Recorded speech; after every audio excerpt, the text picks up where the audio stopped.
Chapter 5. The Cold Who Came Down in the Rain. Woodrow Derenberger is a tall, husky man with close-cropped sandy hair, twinkling blue-gray eyes, and an honest, open face.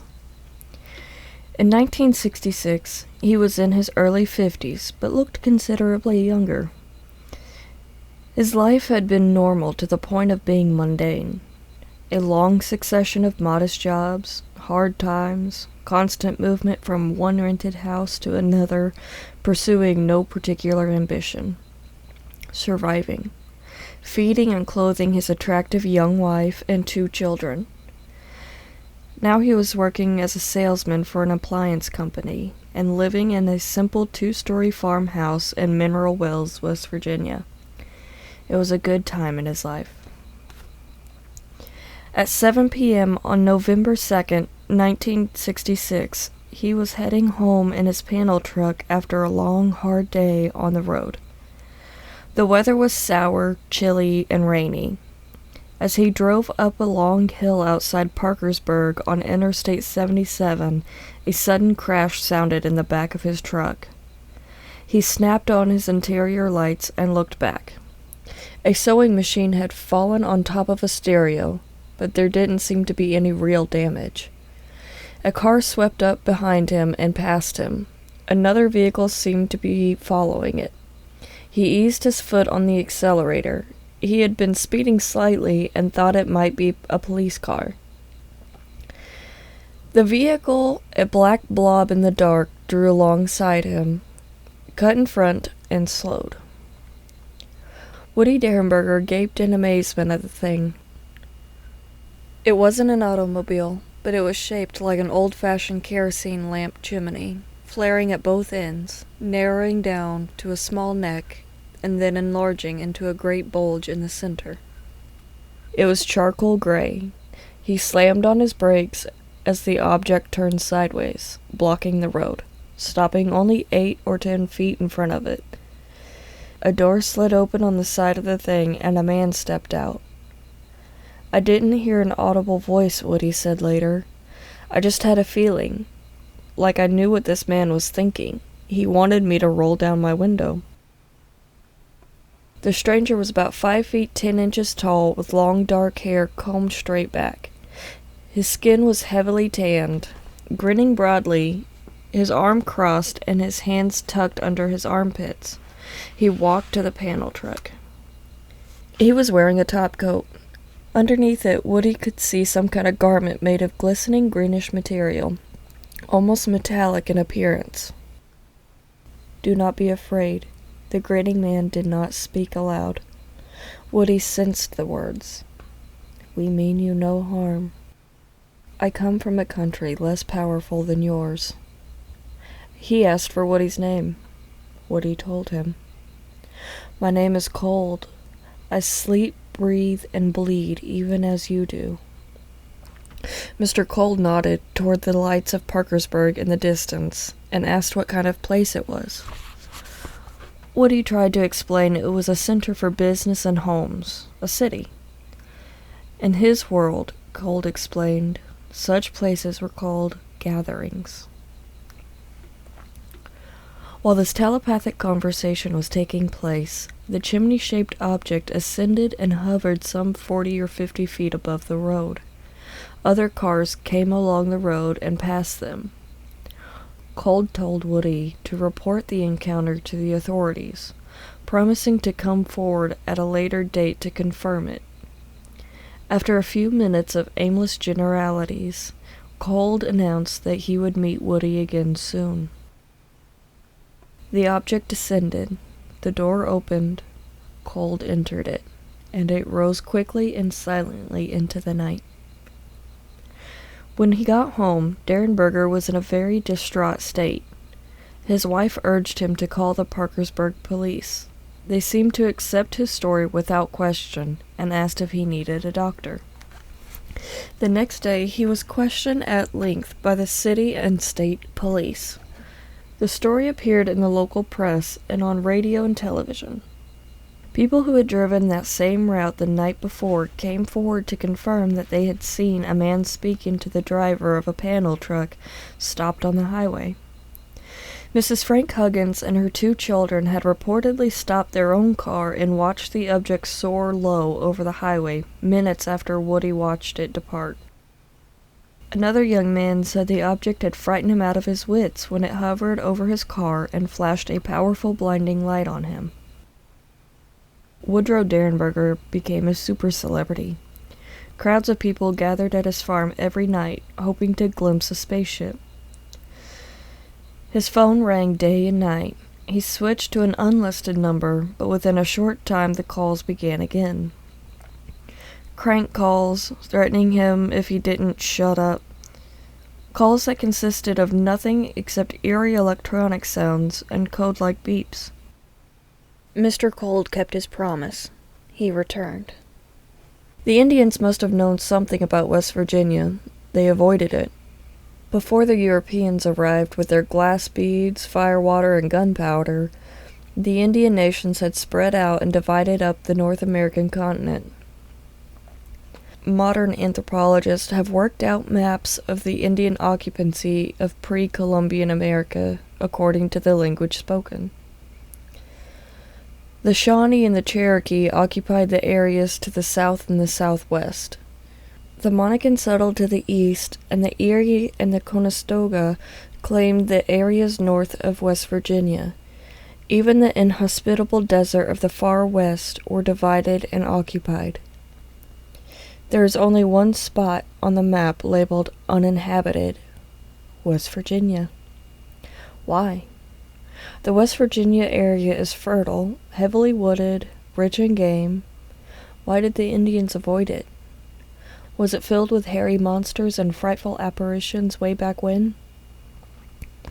Across the river in Ohio, industrious Indians, or someone, built the great mounds and left us a rich heritage of Indian culture and lore. The absence of Indian tradition in West Virginia is troublesome for the researcher. It creates an uncomfortable vacuum. There are strange ancient ruins in the state, circular stone monuments which prove that someone had settled the region once. Since the Indians didn't build such monuments, and since we don't have any lore to fall back on, we only have mystery.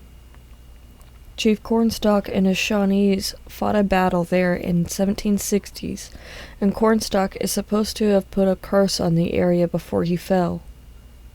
But what happened there before? Did someone else live there? The Cherokees have a tradition, according to Benjamin Smith Barton's New Views of the Origin of the Tribes and Nations of America, 1798. That when they migrated to Tennessee, they found the region inhabited by a weird race of white people who lived in houses and were apparently quite civilized. They only had one problem. Their eyes were very large and sensitive to light. They could only see at night. The fierce Indians ran these moon-eyed people out. Did they move to West Virginia to escape their tormentors? There are still rumors of an oddball group of albino people in the back hills of Kentucky and Tennessee. But there are also myths and rumors of mysterious people living in the hills of New Jersey, 40 miles from Manhattan. The day before Woodrow Derenberger's unexpected meeting with Mr. Cold in the rain, a National Guardsman was working outside the National Guard Armory on the edge of Point Pleasant when he saw a figure perched on a limb of a tree high beyond the fence. At first he thought it looked like a man in a brown suit. It was as large as a man, but after he studied it for a while, he decided it was some kind of bird, the biggest bird he had ever seen. He went to call some friends, and when they came, the bird was gone. On November 4th, Derenberger was riding with a coworker on Route 7 outside of Parkersburg when he felt a tingling sensation in his forehead. Then thoughts of Mr. Cold began to spring full-blown into his mind. Cold explained that he was from the planet Lanulos, which was in the galaxy of Ganymede. Lanulos, he said, was very like Earth, with flora, fauna, and seasons. He was married to a lady named Kimmy and had 2 sons. Folks on Lanalos had a life expectancy of 125 to 175 Earth years. Naturally, there was no war, poverty, hunger, or misery on Lanalos. When the transmission was completed, Cold urged Woody to brace himself because withdrawal would be painful. Woody felt a sharp pain in his temple and nearly passed out. 2 weeks later, though Woody wasn't aware of it at the time, 2 salesmen visited Mineral Wells and went from house to house with their wares. They weren't very interested in making sales. At one house, they offered Bibles, at another, hardware. At a third, they were Mormon missionaries from Salem, Oregon. A UFO wave was taking place in Salem at that time. One man was tall, blonde, and looked like a Scandinavian. His partner was short, slight, with pointed features and a dark olive complexion. They asked questions about Woody and were particularly interested in opinions on the validity of his alleged contact. "Old Bandit's gone," the 6-year-old boy said sadly. "Mister, do you think you can bring him back?" Gray Barker shifted his large frame uneasily. The boy's father, Newell Partridge, ordered the child off to bed. "It's all so weird," Partridge complained. "I just can't figure it out." Barker smiled understandingly. Ever since he investigated the Flatwoods Monster back in 1952, he had been listening to weird stories. A pioneer ufologist, Gray had made many outstanding contributions to the subject. He also had managed to make himself a somewhat controversial character in a field riddled with controversies and characters. The die-hard fanatics who dominated Saucerana during the early years were a humorless lot, and Gray's mischievous wit baffled and enraged them. At times it baffled me too. This towering bear of a man was very hard to read, but his investigations were always thorough and uncompromising. Now he was sitting in the home of Newell Partridge near Salem, West Virginia, talking about an errant television set and a missing dog. On the evening of November 14th, 1966, Bandit, a big, muscular German shepherd, had dashed into the darkness and vanished. It was about 10:30 that night, and suddenly the TV blinked out, Partridge said. A real fine herringbone pattern appeared on the tube, and at the same time, the set started a loud whining noise, winding up to a high pitch, peaking, and breaking off, as if you were on a musical scale, and you went as high as you could and came back down and repeated it. It sounded like a generator winding up. It reminded me of a hand-field generator that one might use for portable radio transmission in emergency. Outside on the porch, Bandit began wailing. Partridge picked up a flashlight and went outside to investigate. The dog was sitting at the end of the porch, howling down toward the hay barn in the bottom. Partridge continued, "I shined the light in that direction, and it picked up 2 red circles, or eyes, which look like bicycle reflectors. Still, there is something about those eyes that is difficult to explain. When I was a kid, I night hunted all the time, and I certainly know what animal eyes look like, such as a coon, dog, and a cat's eyes in the dark. These were much larger, for one thing. It's a good length of a football field to the hay barn, probably 150 yards. Still, those eyes showed up huge from that distance." As soon as the flashlight picked out the eyes, Bandit snarled and ran toward them. A cold chill swept over the man, and he felt a wave of fear which kept him from following the dog. That night, he slept with a loaded gun beside his bed. The next day, he went looking for the dog. I walked out to the barn, looking for tracks. Here and there, I could see Bandit's paw prints. These were rather easy to find, for he was a heavy dog and the area was muddy. At the approximate position of the eyes, he found a large number of dog tracks. Those tracks were going in a circle, as if the dog had been chasing its tail. Partridge explained, though we never did that. And that was that. I couldn't see them go off anywhere, though I did see a series of fresh tracks which apparently led from the porch to the spot where he ran in circles. There was no other tracks of any kind. Bandits simply vanished into thin air.